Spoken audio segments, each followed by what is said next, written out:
ouvir a voz do Salvador.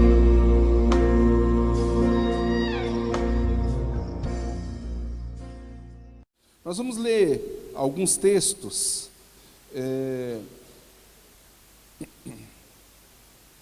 Vai ser uma pregação um pouco reflexiva. Então nós vamos refletir em alguns textos, na palavra de Deus. E o primeiro é em Atos 1. Atos 1. Enquanto você abre aí em Atos 1, eu vou citar uma situação lá em Marcos. No finalzinho do Evangelho, dos Evangelhos, o Senhor Jesus fala para os seus discípulos: olha, vocês vão receber poder, vocês receberão poder, descerá sobre vocês o Espírito Santo, e vocês vão poder então fazer proezas, sinais e maravilhas, e esses sinais vão acompanhar vocês, vão acompanhar os que creem, e em meu nome vocês farão um monte de proezas. Aí Jesus morre, ressuscita, dá essa missão para a igreja, e em Atos, no capítulo 1, no versículo 8, como quase uma repetição disso que ele já tinha falado antes, só que agora com outras palavras, ele diz assim, a partir do versículo 6: então, os que estavam reunidos lhe perguntaram: Senhor, será este o tempo que restaures o reino a Israel?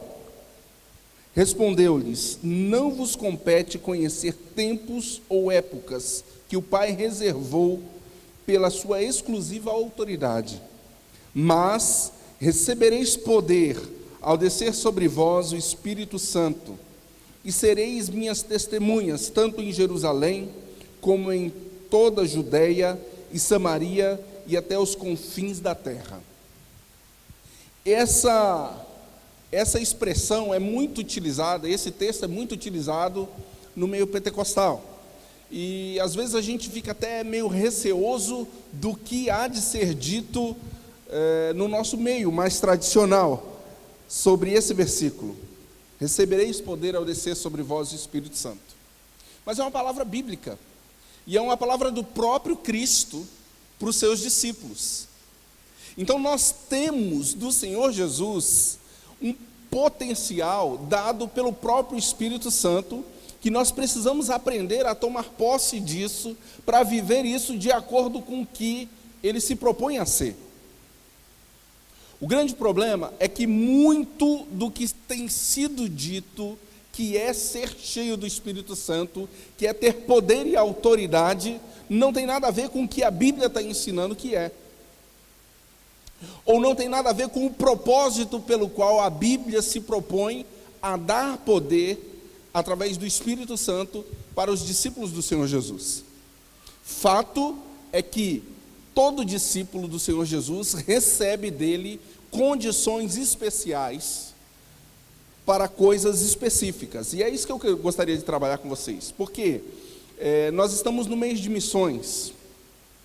E quando a gente está no mês de missões, a gente para refletir um pouco sobre algumas entidades missionárias, algumas agências missionárias ou algumas atividades missionárias.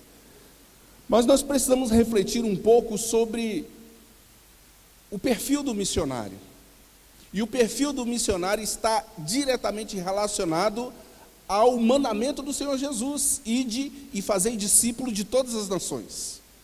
E aí quando ele diz: vocês receberão poder quando descer o Espírito Santo, ele está falando de um poder exatamente para ser utilizado na propagação do Evangelho, exatamente para ser utilizado de forma sobrenatural, para que o Evangelho fosse propagado em todo o mundo. Os crentes, no início da igreja, não sabiam exatamente como que isso seria. Alguns entendiam que seriam milagres bem parecidos com os milagres que Jesus mesmo fez, porque alguns conviveram e andaram com Jesus. Alguns conviveram e andaram com Jesus. E quando Jesus faz o comissionamento lá no final do Evangelho e diz, olha, ide e pregai o Evangelho, e os sinais e maravilhas hão de acompanhar vocês, eles estavam nessa expectativa de quais sinais, quais prodígios aconteceriam. E Jesus disse assim, esperem em Jerusalém, fiquem em Jerusalém, porque em Jerusalém eu vou derramar do Espírito Santo sobre a vida de vocês. E nós estudamos isso semana passada com as crianças, ali no culto infantil, o derramamento do Espírito Santo sobre os crentes. O que é interessante é que logo em seguida, o Senhor Jesus, aqui no Atos 1, logo em seguida o Senhor Jesus volta para o céu, é assunto aos céus, e os crentes recebem então o que é chamado por alguns de batismo com o Espírito Santo. Mas o que eles receberam foi a promessa do Espírito Santo, aquilo que tinha sido prometido pelo Senhor Jesus, um poder, uma autoridade para poder falar do Evangelho, para poder falar das grandezas de Deus. E quando eles receberam isso, as pessoas que estavam ao redor daquele salão, onde eles estavam pregando, viu como que uma chama de fogo, uma língua de fogo em cima da cabeça de cada uma das pessoas que estavam no salão, e eles falavam na sua própria língua, mas as pessoas que estavam ao redor escutavam cada uma no seu próprio idioma. E os judeus que vieram de diversas partes do mundo para aquela festa, para a festa de Pentecostes, que tinha um outro significado, não era esse o significado de Pentecostes, eles ouviam na sua própria língua. Ele falava numa língua, mas cada pessoa que estava ouvia na sua própria língua. Alguns teólogos dizem que o mistério que foi dado ali naquele dia seria melhor nomeado como dom de ouvidos e não dom de línguas, porque ele falava no seu próprio idioma, mas cada um escutava num idioma diferente. E a partir dali começaram então sinais, prodígios e maravilhas feitos pelos crentes no Senhor Jesus, que receberam essa unção especial do Espírito Santo com um propósito específico: falar das grandezas de Deus. E qual era a maior grandeza que eles tinham para falar? Cristo Jesus, o Filho de Deus, desceu, morreu pelos nossos pecados, ressuscitou e nos garante vida eterna com o Pai, na eternidade. Essa era a maior grandeza de Deus. Então, aí no capítulo de número 2, a partir do versículo de número 5, vai descrever isso que eu acabei de falar. E eles começaram a ser perseguidos por conta disso. Pelos próprios judeus e líderes religiosos, eles começaram a ser questionados e perseguidos. Por que está acontecendo isso? O que significa essas coisas, tal? E eles então começaram a se explicar. E na explicação, Pedro faz uma pregação. E a pregação dele termina aí no meio do capítulo 2, e do versículo 37 em diante diz que 3.000 pessoas se converteram. Veja que ele estava apenas explicando. Ele estava apenas explicando para as autoridades o que tinha acontecido, e na explicação ele aproveitou a oportunidade para falar quem era Jesus, para falar do que Jesus tinha feito, para falar quem era Jesus de acordo com as escrituras do Antigo Testamento. E aí ele vem explicando, no final 3.000 pessoas são batizadas. A partir do versículo 37, você pode ver isso. E os cristãos recebem então uma unção especial, e eles começam a viver de uma maneira muito familiar, de uma maneira muito apropriada. É o que diz a partir do versículo 42, que eles perseveravam na doutrina dos apóstolos, na comunhão, no partir do pão, nas orações. Em cada alma havia temor, muitos prodígios e sinais eram feitos por intermédio dos apóstolos, e todos os que creram estavam juntos e tinham tudo em comum.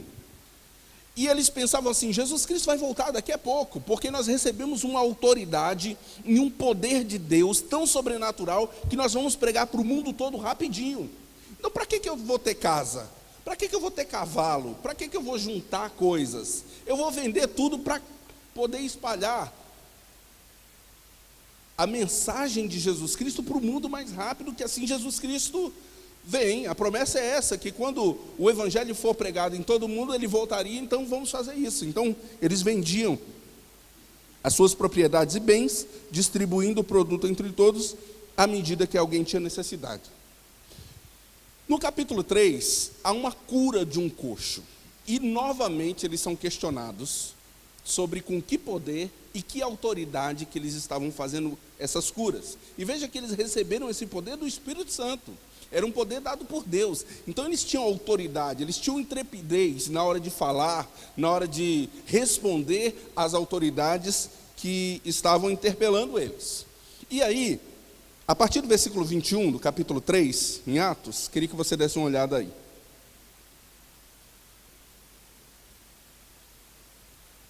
Eles são presos, questionados, e há uma bagunça, uma balbúrdia na cidade, e a autoridade resolve soltá-los. Mas resolve soltá-los na seguinte condição: olha, nós vamos soltar vocês, mas vocês param com isso.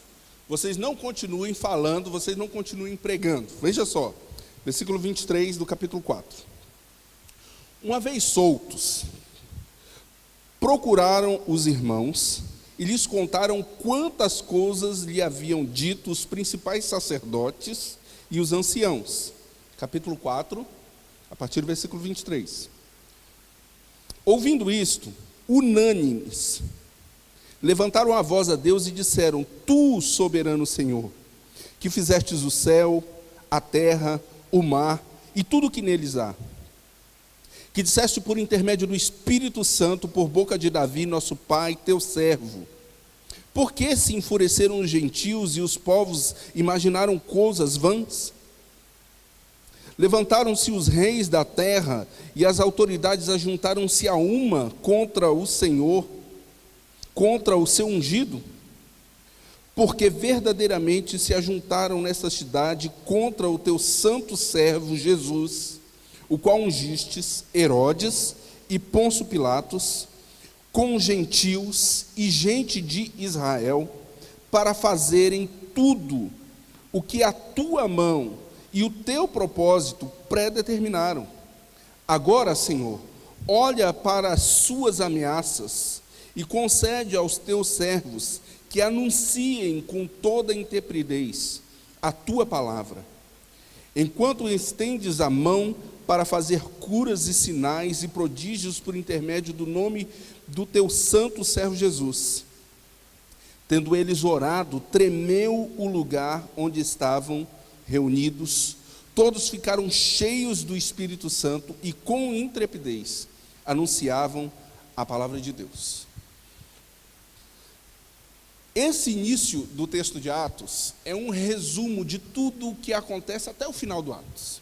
Até o final do Atos. Você vai ver as viagens missionárias, um pouco do testemunho de Paulo e do que ele fez como apóstolo, depois de ter sido transformado e de ter presenciado o próprio Senhor Jesus aparecendo para ele. Esses 4 primeiros capítulos é um resumo e depois a história continua sendo contada. Mas o resumo serve para que a gente entenda que o poder que Deus dá para o cristão precisa ser entendido como uma ferramenta para a pregação do Evangelho. Nós precisamos entender a autoridade espiritual ou qualquer outra ferramenta que o Senhor nos dá como discípulos do Senhor, como oportunidade para poder falar do Senhor. Veja a primeira coisa: os discípulos, eles esperaram em Deus. Eles esperaram em Deus, e eles conheciam o Antigo Testamento, conheciam Deus, conheciam as Escrituras, e alguns deles andaram por anos com Jesus. Mas Jesus deu uma palavra para eles, e falou bem assim: olha, espere até que do alto vocês sejam revestidos. E eles esperaram.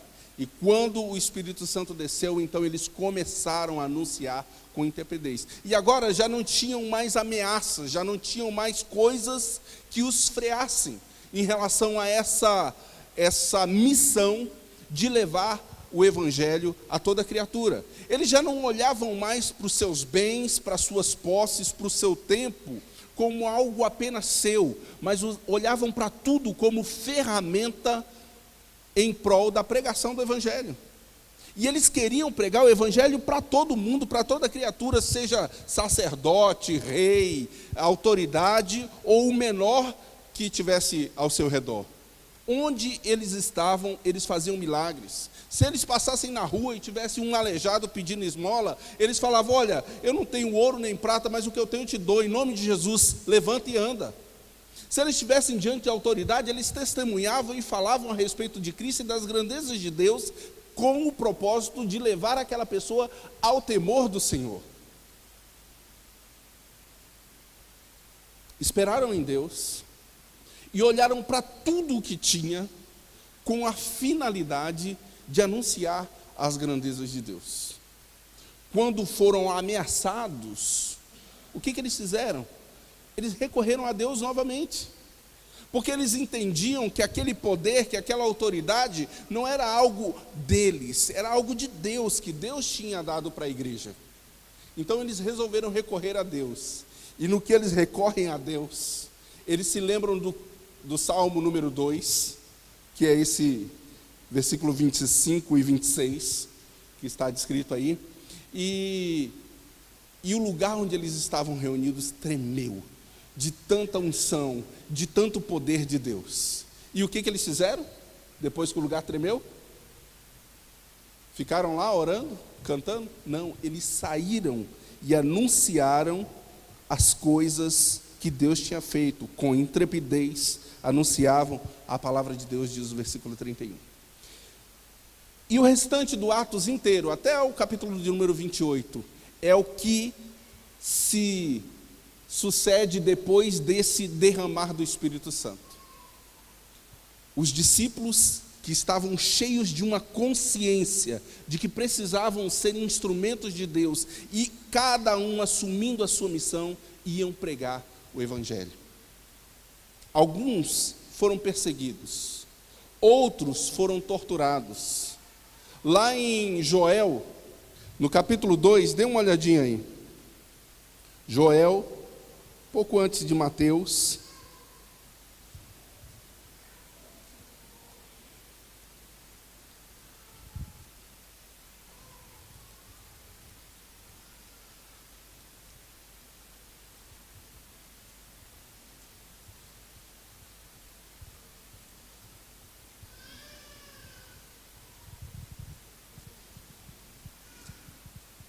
Joel, lá nos profetas menores, capítulo 2,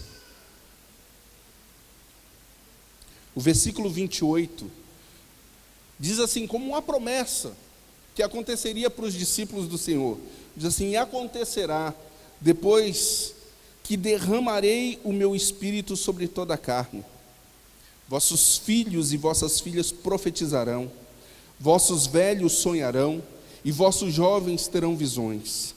Até sobre os servos e sobre as servas derramarei o meu espírito naqueles dias. Mostrarei prodígios no céu e na terra, sangue, fogo e coluna de fumaça.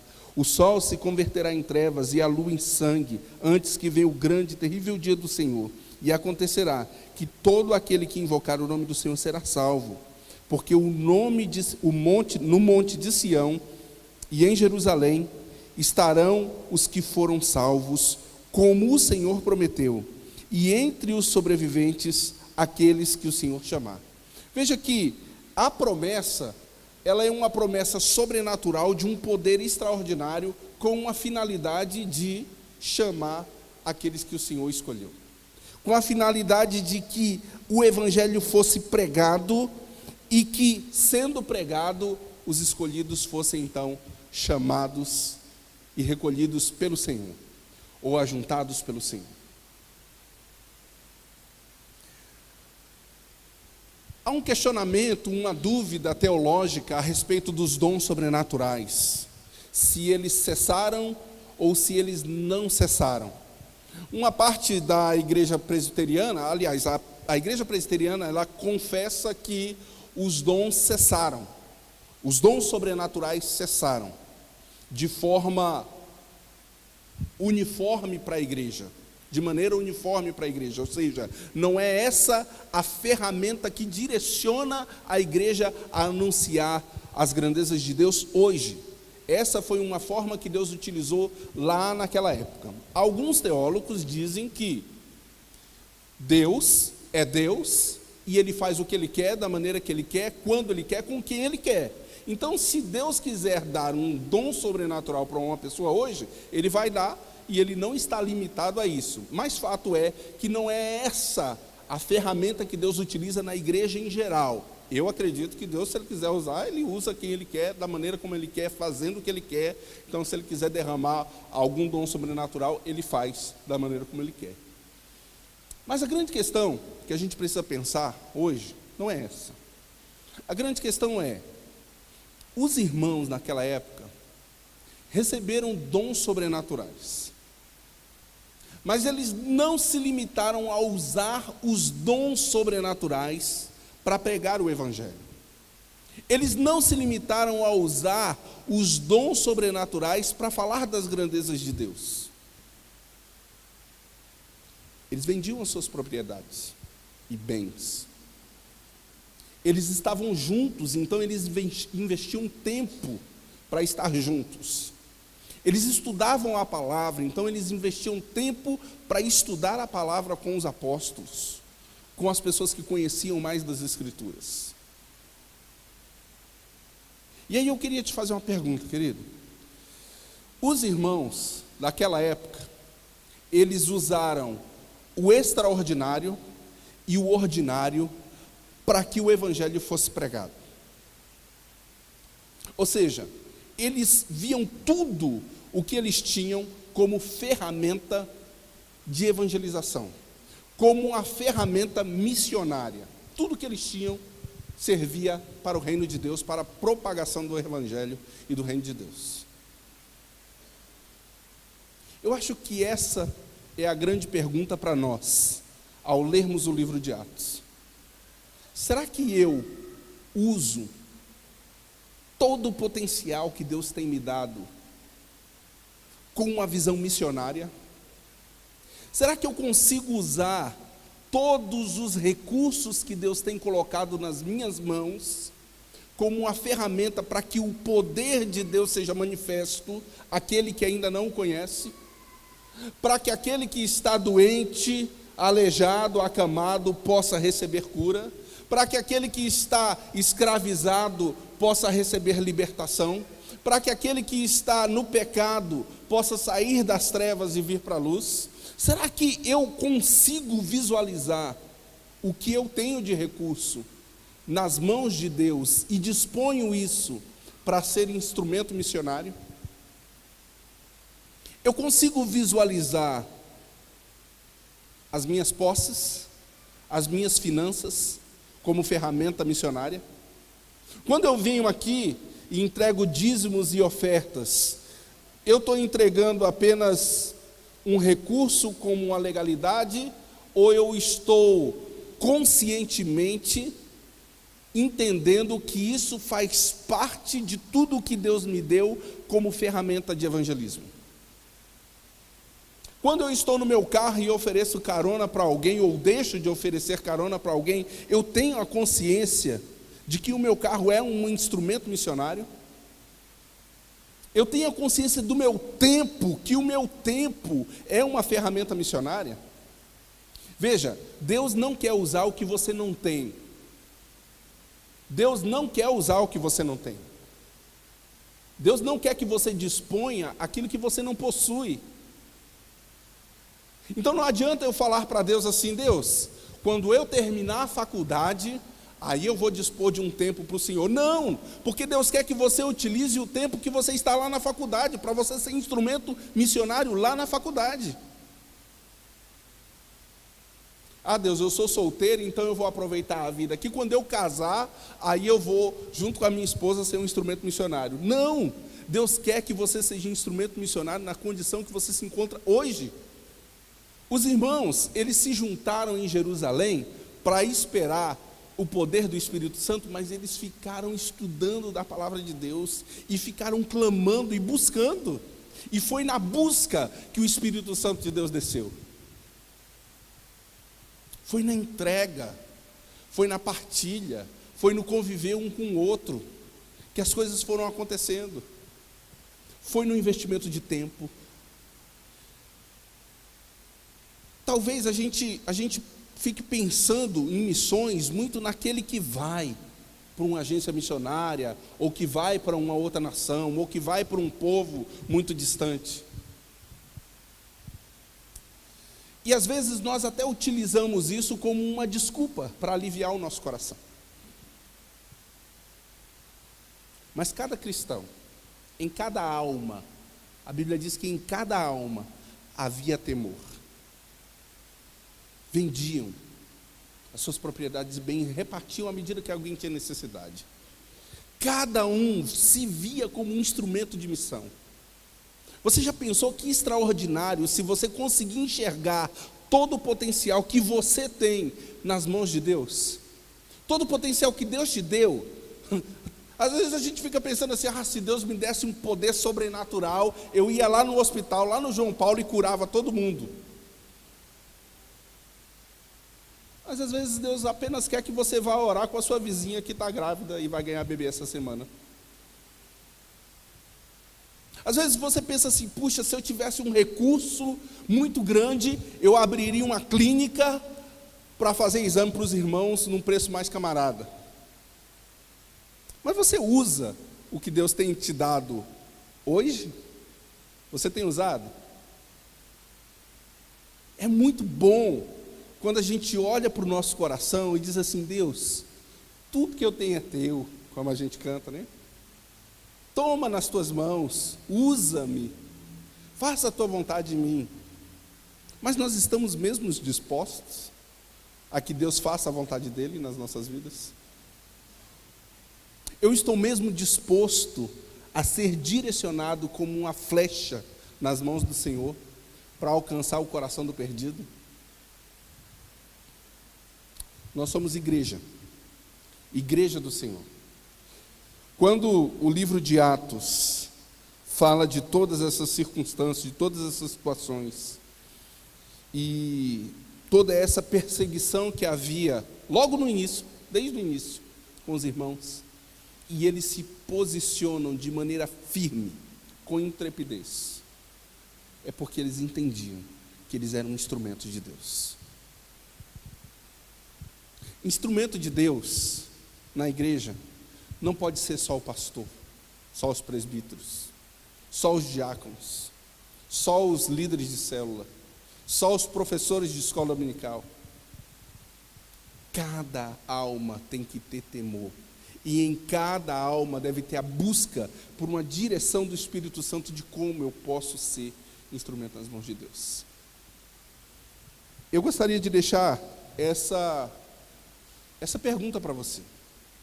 E se você for ler o livro de Atos essa semana, talvez você se identifique com alguns dos personagens que aparecem. O Pedro, todo estourado, todo rápido, ligeiro, querendo fazer as coisas para hoje. O Paulo, visionário, querendo alcançar o mundo inteiro, e juntando recursos e indo, fazendo as coisas. O Barnabé, tranquilão, calmo, sereno, pacificador.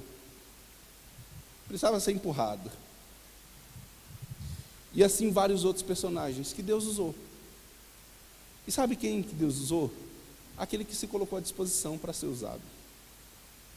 Alguns, como Estevão, foi usado como um testemunho de Marte. Foi apedrejado. Você chega no capítulo 8, a unção e a intrepidez na vida daquele homem serviu apenas para que ele fosse apedrejado. Nós estamos um grupo de pastores aqui da cidade estudando a história da igreja, ou reestudando, né? Alguns. E é muito interessante como numa determinada época da igreja os irmãos buscavam um dom que hoje causa ojeriza na gente.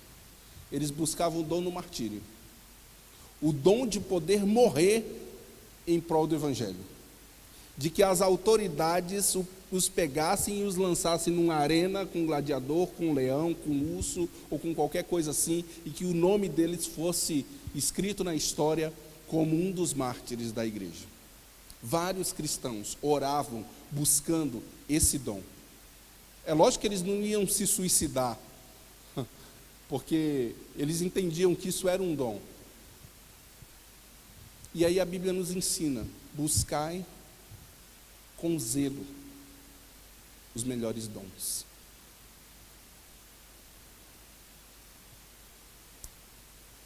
Mas acima de tudo, esteja o amor.